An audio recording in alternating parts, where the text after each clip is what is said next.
LGT's views on perfection. Ang view nila, kung if sin is thought of only as actions that are freely chosen, then one might become sinless by force of one's will. Ito yung katotohanan niyan.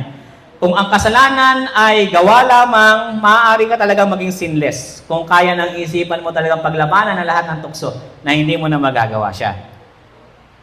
Ngayon, sa kabilang banda, ang last generation theology advocates perfectionism, which maintains that humans can become absolutely sinless. This tends to place the emphasis on human works and suggests that one might reach a point prior to glorification when one is perfectly sanctified and thus no longer in need of the imputed righteousness of Christ. In this view, one can follow in Christ's footsteps to become absolutely morally perfect. So kumbaga sa kanila, kaya sa kanila ang kasalanan ay hindi nature kasi ang gusto nilang mangyari, ito ay gawa lamang para kung hindi ka na nakakagawa, logical nga po pwede ka nga maging perfect. Diba? Pag hindi mo na nagagawa yung mga bagay na yon. The plan of salvation, sangayon kay M.L. Andreasen, must of necessity include not only forgiveness of sin, but complete restoration. Salvation from sin is more than forgiveness of sin. Kasi ang gusto niyang palabasin, dahil ikaw ay ipapanumbalikin, i-restore ka mula sa original na kalagayan, ay dapat magkaroon, makapag-produce ang mundo ng isang generation na hindi na nagkakasala. Men are to follow His example and prove that what God did in Christ, He can do in every human being who submits to Him. The world is awaiting this demonstration. When it has been accomplished, the end will come. So kumbaga nakasalalay ang pagdating din ni Jesus dito sa huling generation na ito. At ito yung kanilang kinukut kay Ellen White. Mamaya ililinawin natin ito. When the character of Christ shall be perfectly reproduced in His people, then He will come to claim them as His own. Yan yung kanilang ginagamit. Pero alam niyo po, kay Ellen White, pag sinabi nating perfect, hindi ito nangangahulugan ng absolute sinless perfection. Kasi si Ellen White din ang nagsabi na we cannot equal the pattern. Hindi natin kayang pantayan si Jesus kung gaano siya ka-perpekto. Meron lamang tayong stage of perfection as the days goes by sa ating pananampalataya. So kumbaga kung ito yung light na na-receive mo at namumuhay ka sa light na yon, on that certain level or stage, pwede kang tawaging perfect. Mamaya i-discuss natin yung biblical perfection. Eto pa. Sa may bandang baba nitong statement ni M.L. Andreasen, they will demonstrate that it is possible to live without sin. Yan. Sabi pa niya, sa kanyang aklat na The Book of Hebrews, he does not claim absolute perfection. Ito po ay tumutukoy kay Paul. So alam ni Andreasen yung pinagkaiba ng absolute perfection at ng relative perfection. Kasi theologian ito which is equivalent to holiness. Para kay Andreasen, pag sinabi mong absolute perfection, ibig sabihin ay holiness. Yun yung kanyang understanding. Ngayon, ito pang sabi niya, will any ever attain to the perfection to which Paul said he had not attained? We should be disappointed if Paul had claimed absolute perfection. For no man who attains to this will ever claim it, or perhaps know it. So kumbaga para sa kanya, kaya si Paul, ang claim ni Paul, hindi siya naging perfect talaga in an absolute sense. Kasi ang punto ni Andreasen, kung ang tao ay na-attain yun, hindi niya alam. Hindi niya rin sasabihin. Kumbaga kaya pag tinanong nyo yung mga LGT, perfect ka na ba? Ang Diyos lang ang nakakaalam. Yun lang yung palagi nilang sagot. Hindi ka na ba nagkakasala? Sasabihin nila ay, hindi nila masagot yan. Minsan sasabihin nila, ang Diyos lang nakakaalam kung hindi na ako nagkakasala. Pero ang sabi ng Bible, kung sasabihin mong wala kang kasalanan, ay sinungaling. Di ba? 1 John chapter 1 verse 8 and verse 10. Ngayon, tingnan niyo sabi ni Andreasen. But will any ever reach that stage, absolute perfection? Anong sagot niya? We believe so. So, ang paniniwala talaga nila, absolute perfection. Yung hindi ka na magkakasala naman ang mangyari sa buhay mo. Madaatin mo yung stage na yan. Sabi niya, those who are living before the Lord comes and who have attained to holiness. So yung holiness sa kanya ay absolute sinless perfection. Pero alam niyo kung anong sabi ni Ellen White sa ganyang paniniwala? Sabi niya, none should exalt themselves as possessing wisdom or righteousness.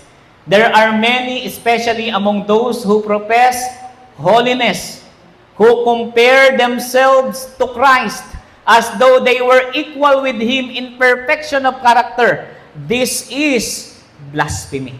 Kaya pag kiniklaim mo na, maaari tayong magano, yung same level kay Christ. Kung paano siya nabuhay, ganun din tayo. Sabi ni Ellen White, blasphemy yung bagay na yon. Ibilisan ko na lang po. Sabi ni Ellen White, He is our pattern. Si Jesus Christ yun. Pero dun sa may bandang baba, sa gitna, we cannot equal the pattern. Hindi ibig sabihin na huwag tayong mag-strive doon sa perfection. O huwag na tayong magpatuloy na gumawa ng mabuti at sundin ang kautusan. Hindi ganon. Gawin natin yon. At sa abot ng ating makakaya, gawin natin yun sapagkat pinupunuan ni Jesus yung hindi natin kayang abutin. Kaya si Kristo yung ating righteousness. Si Kristo yung ating perfection. Ano pa? Ito na lang sa may kulay. Imitating His life of benevolence and self-denial, follow Him step by step to heaven. You cannot equal the copy, but you can resemble it, and according to your ability, do likewise. So yun yung sinasabi ni Ellen White. Hindi niya sinasabi yung absolute sinless perfection. Kasi sa Bible, ang perfect ay mature.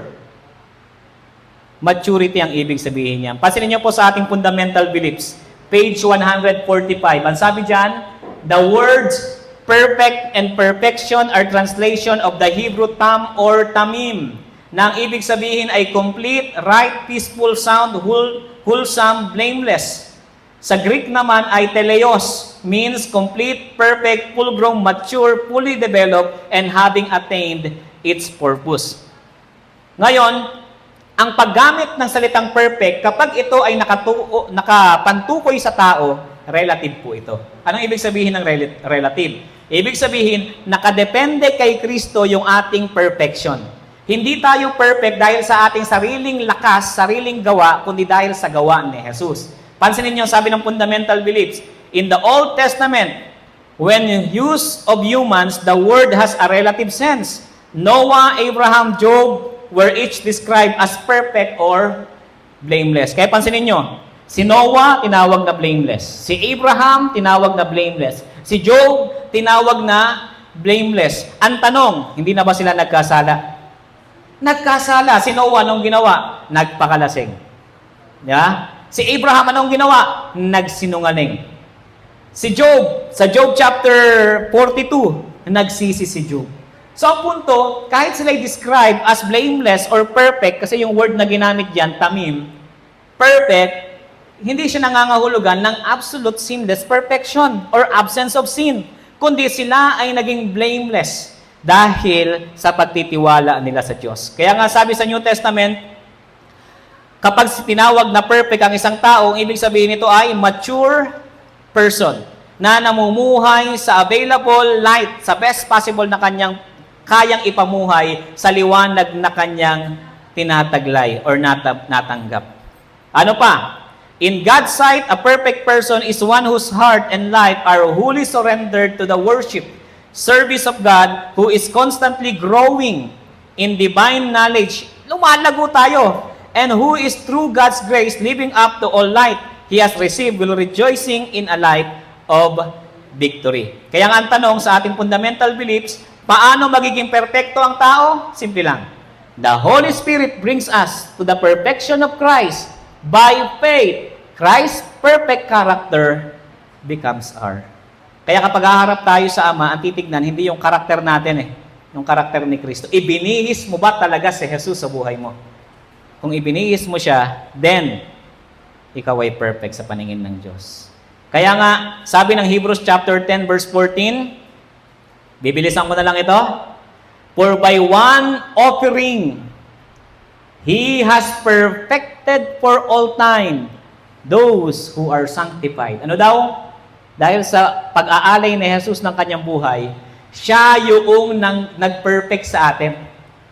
Kaya past tense yan eh. He perfected those who are, sa ibang translation, being sanctified. Yung sanctification process, di ba? Pero sila ay pinerfect ni Jesus dahil sa kanyang katwiran. Ano pa? 2 Thessalonians 2:13. But we should always give thanks to God for you, brothers and sisters, beloved by the Lord, because God has chosen you from the very beginning for salvation through sanctification by Spirit. Ang Holy Spirit ang nagsasanctify sa atin, and faith in the truth. Hebrews 10:10. By this will we have been sanctified through the offering of the body of Jesus Christ once for all. Tayo binanal din dahil kay Kristo. Kaya nga sabi ng Colossians 2:10, in Him, kay Kristo, you have been made complete.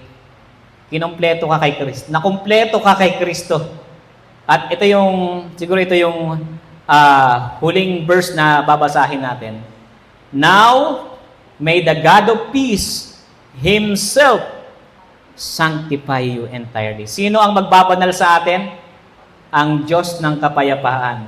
And may your spirit and soul and body be kept complete without blame. Sino ang mag-iingat sa atin bilang kumpleto na walang dungis? Yung God of peace. The God of peace Himself. At the coming of our Lord Jesus Christ. Hindi nakasalalay sa ating performance ang pagbabalik ni Jesus. Hindi tayo yung mag-iingat ng ating pagiging blameless, kundi yung Diyos ng kapayapaan, He Himself. Kaya naman, in conclusion, in the light of evaluation, we have conducted on LGT's belief regarding vindication, sin, and perfection. We can boldly affirm that their position is erroneous and must be challenged. Their theological stand should not be entertained within the church as it misrepresents God and obscures the Seventh-day Adventist teaching. LGT stands in direct opposition to Adventist theology. Instead of relying on their materials, we have the fundamental beliefs and the handbook of Seventh-day Adventist theology which faithfully expound our original theological position. Sa madaling salita, sa liwanag ng ating pag-aaral, ang doktrina ng last generation theology ay hindi kayang patayuin sa purong Bibliyang katuruan at maging sa sulat ni Mrs. White. So yan lamang po yung